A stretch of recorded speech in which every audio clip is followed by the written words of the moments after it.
Hey guys, Taylor here, Sprinkle Performance. So to emergency stow an Ulterra, basically you want to take this side plate off. You can leave this one on, I have it both off just for another video. Remove this screw right here, all the way. This is a number 2 Phillips. Keep that, and then you'll need to pry this piece off. You can use your same screwdriver, just be careful with it, and pry it all the way off. This one came all the way off because this one's broken, but usually there's a captured bolt in there so it won't come all the way off, and that's perfectly fine. Now what you do is with your same screwdriver, you can put it in this metal clip over here to release it, and that will release the shaft.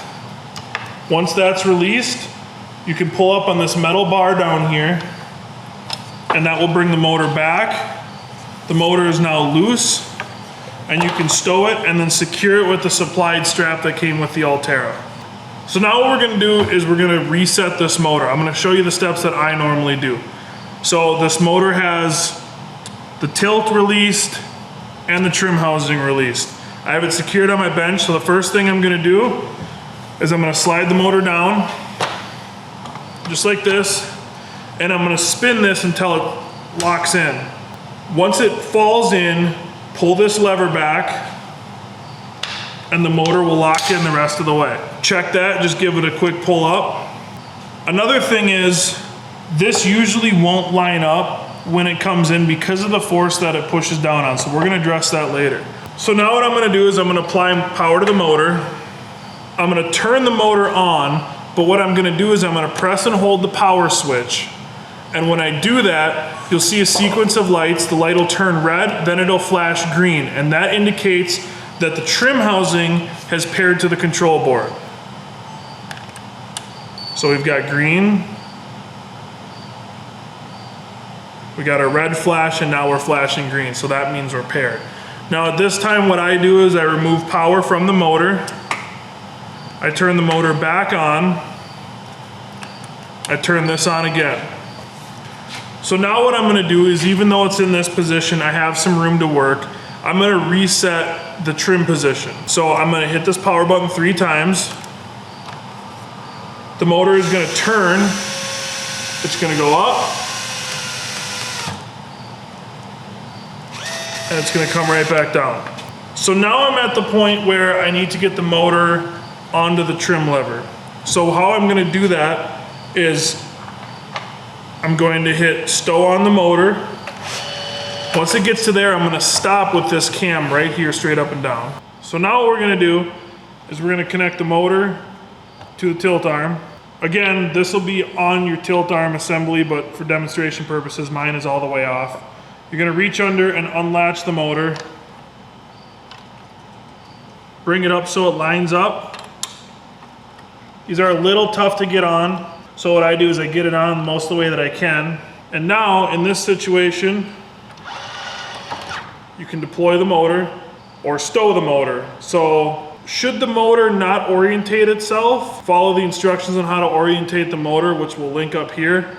But otherwise, when you go to stow the motor should come back on and you're good to go. So now what I'm gonna do is I'm gonna show you how to properly orientate the motor. So if I go to try to stow the motor right now,